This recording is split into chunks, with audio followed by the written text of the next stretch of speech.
I want to look at a passage from the book of Ezekiel. I love that name, Ezekiel. That can be a good name for a kid, don't you? Ezekiel. Just has a lot of power to it. Ezekiel was a prophet of God, and he was a prophet at a very tough time. He was a prophet during the Babylonian exile. And some of you go, Babylonian what? Babel what? Isn't that something that you learn foreign language with or something, you know? But the Babylonian exile was when Babylonian under King Nebuchadnezzar, it is modern day Iraq, if you want to know the geography of it, came and conquered Israel, destroyed Jerusalem, and took back a lot of their people. They took King Jehoiakim back with Daniel, Shadrach, Meshach, and Abednego, and Ezekiel, and all the elders of Jerusalem. They're in a foreign land now. But the elders of Jerusalem still want to visit the prophets. So they visit the prophet Ezekiel. Now, this is going to be surprising to some of you. But they wanted Ezekiel to pray for their deliverance, that they'd get to go back to Jerusalem. And that sounds like a cool thing, doesn't it? They wanted him to intercede for them. Ezekiel, not being a very good pastor, but a really good prophet, looked at him and said, it's too late. He said, I'm not praying for that. And he gives him a word from the Lord. And I just want to read some of those. In fact, y'all stand while I read them. See if there's a pattern in these verses that I'm going to read.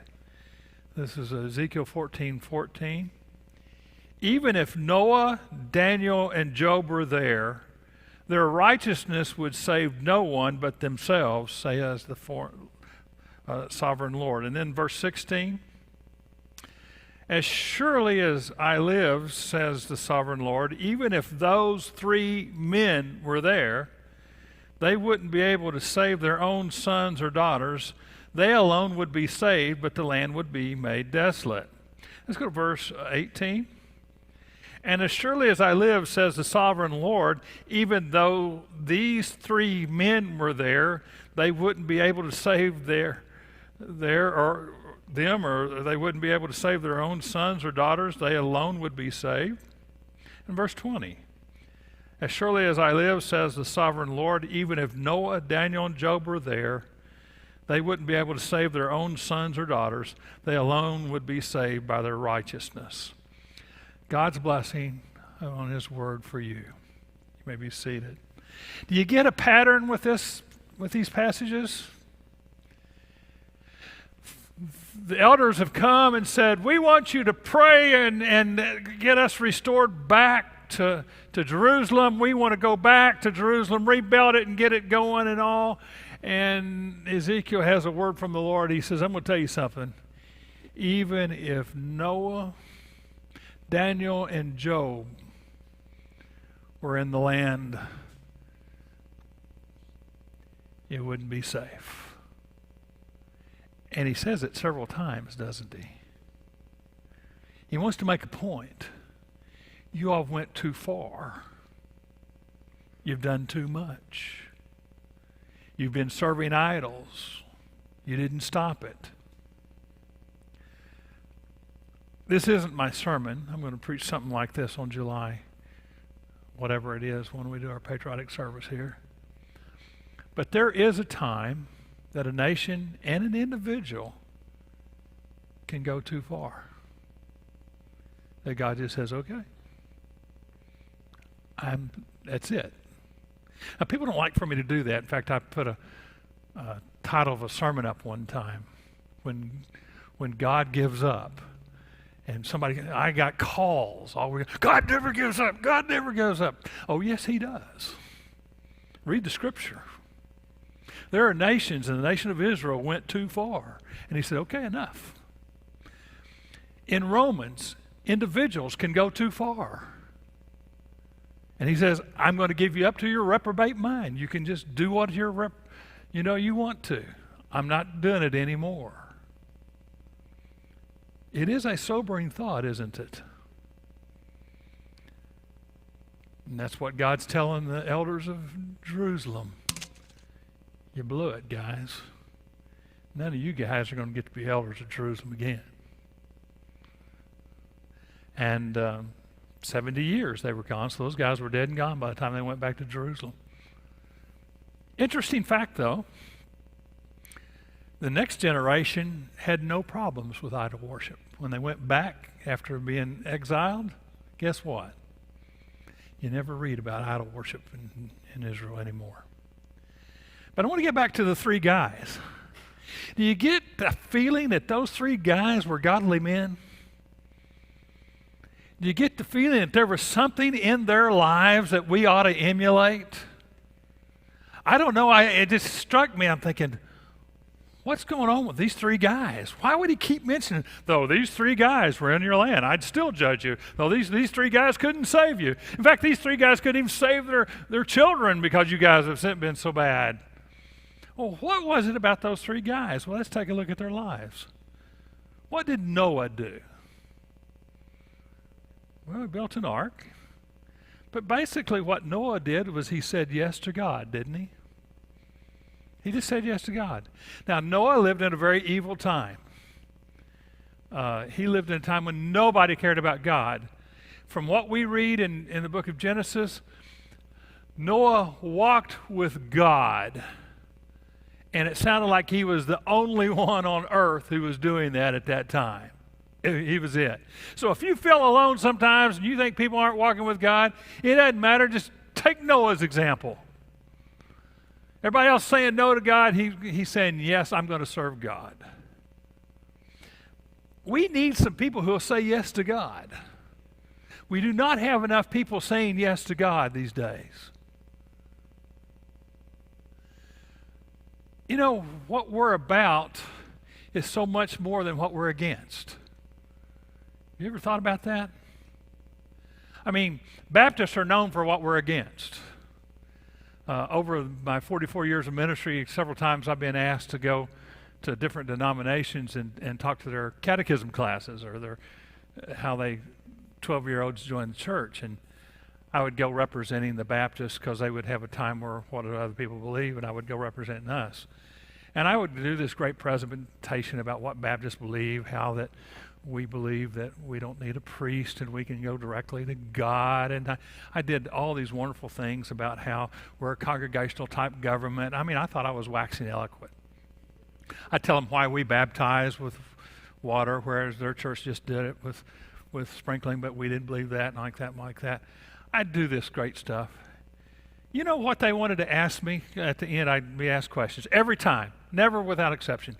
Why don't you all dance and drink? Every time. And I just said, well, truth of the matter is, if Baptists quit drinking and dancing, they'd have to close down all the nightclubs in the United States. But, well, you know I'm telling the truth.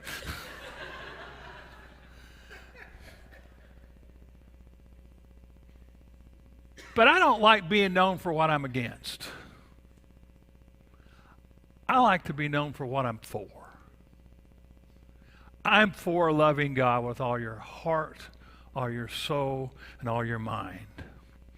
I'm for loving others as myself. I'm for serving others. I'm for ministering to others. I'm for blessing others. I'm for sharing the good news of Jesus Christ with the whole world. I'm for teaching all that Jesus taught for how to people to live. I'm for all of that. You know, there's so much that we need to be saying yes to God for. And that's it, don't you think? So that's Noah. He said yes to God. What did Daniel do? Well, he said no. He said, that says not to the world. I meant to say no to the world. Okay, just look at that as no, but not as works too, doesn't it? But Daniel said no to the world.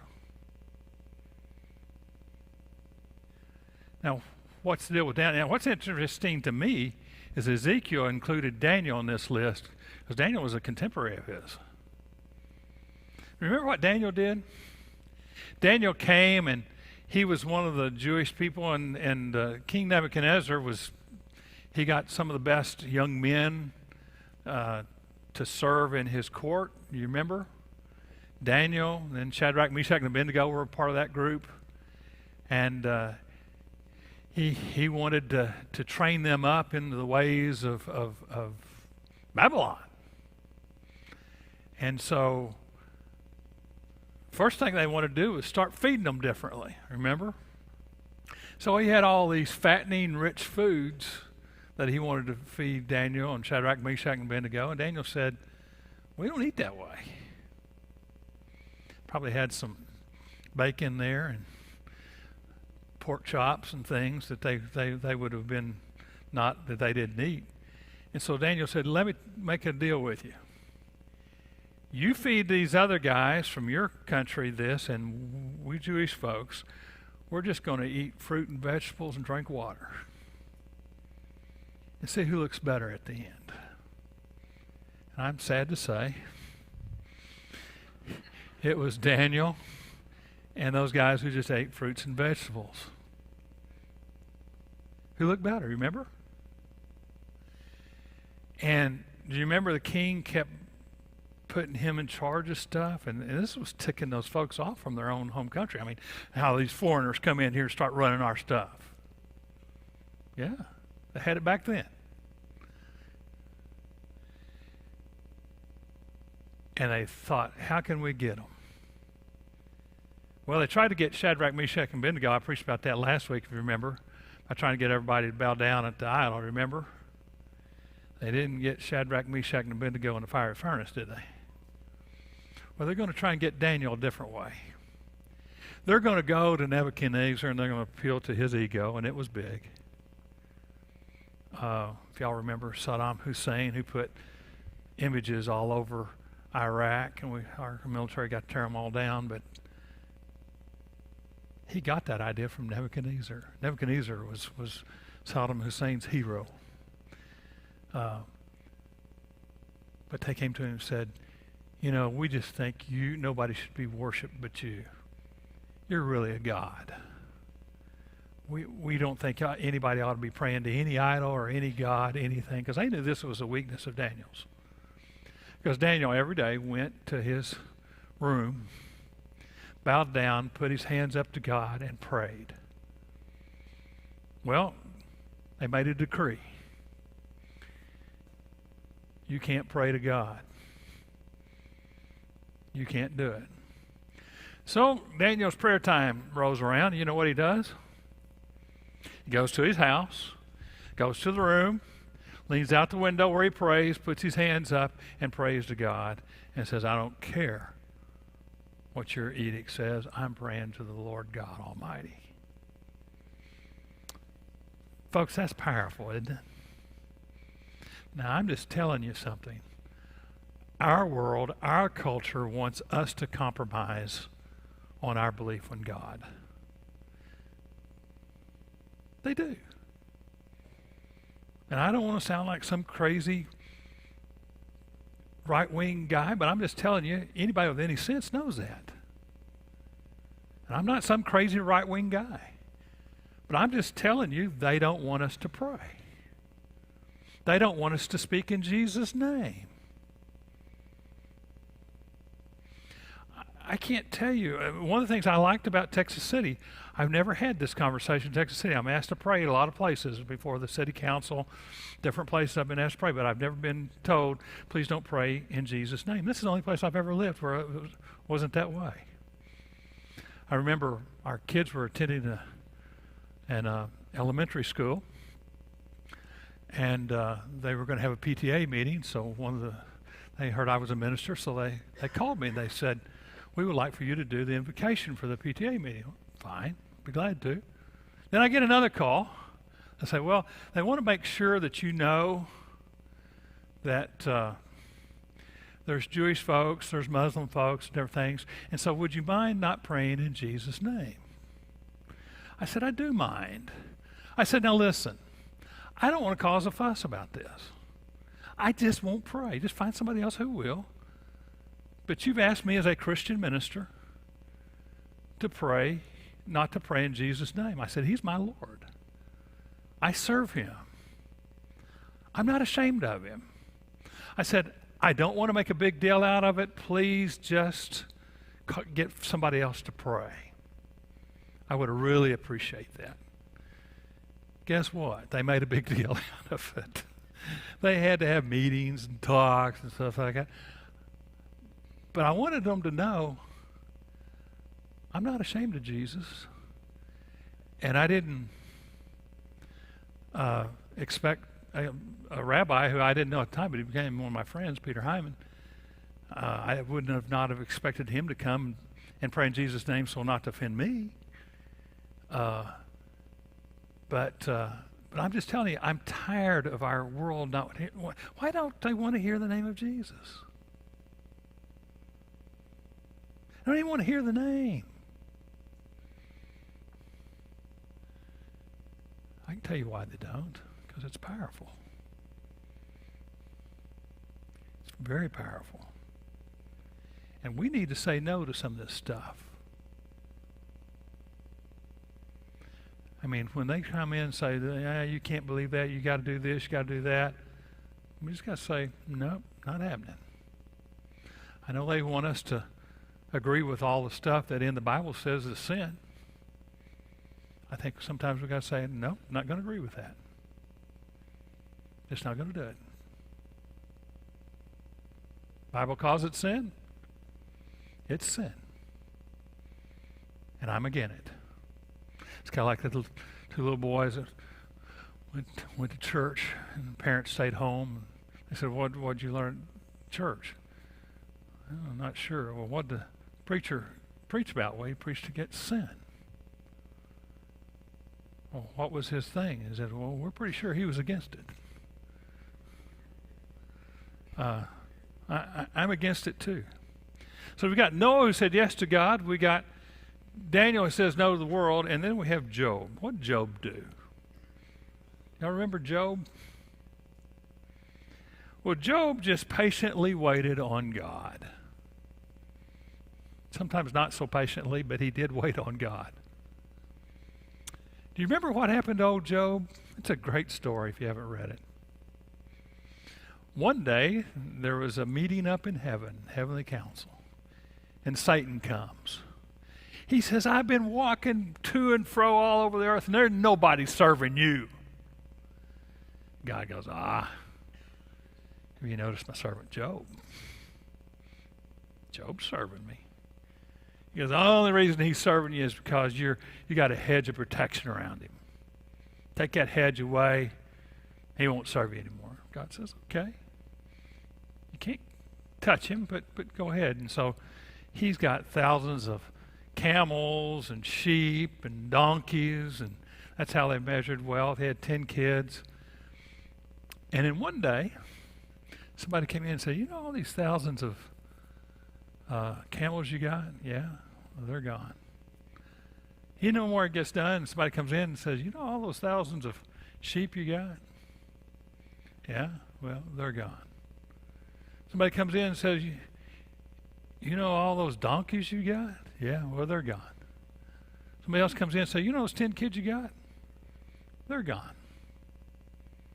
So he goes from being a wealthy man with a big family to having nothing.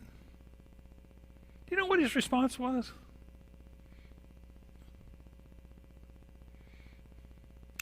The Lord giveth, the Lord taketh away.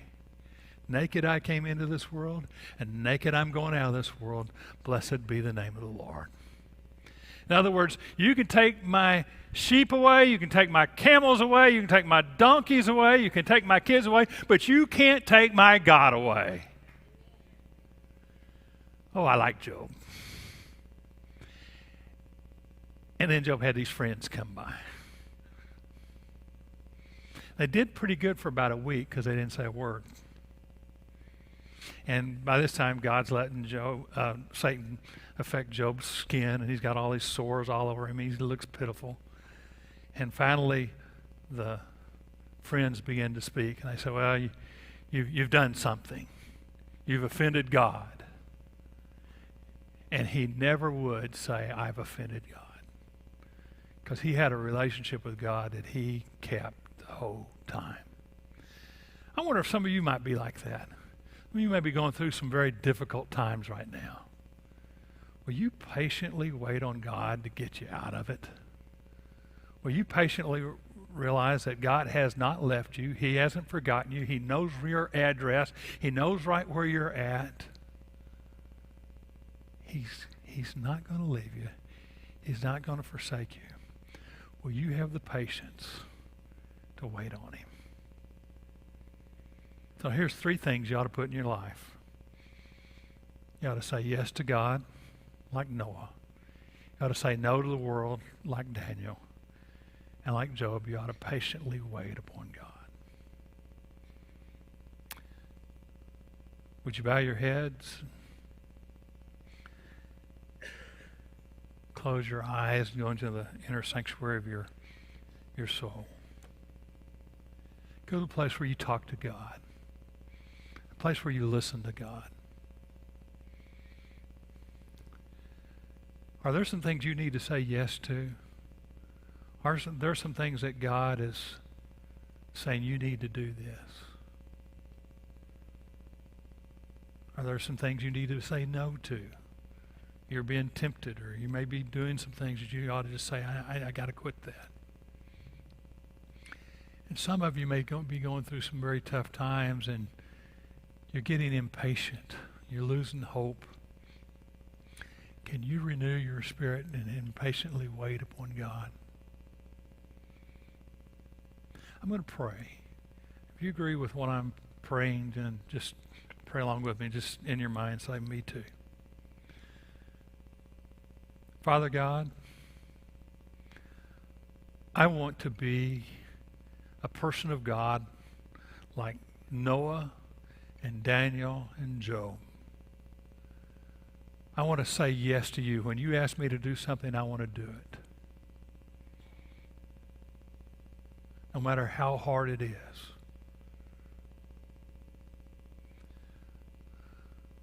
Lord, there are some things I need to say no to. Give me the strength to say no to it. And Lord, help me to patiently wait upon you. Not to go ahead of you, but to be part of you. And Lord, I thank you for sending Jesus. And I ask for forgiveness of my sins, of the sins that I've committed, and the sins that I've left undone. Father, forgive me for the sins that I've done, the things I've left undone, Lord. And Lord, I ask that Jesus would send his Spirit into my life, that I may feel your presence now and everywhere I go. And I pray it in Jesus' precious name. Amen.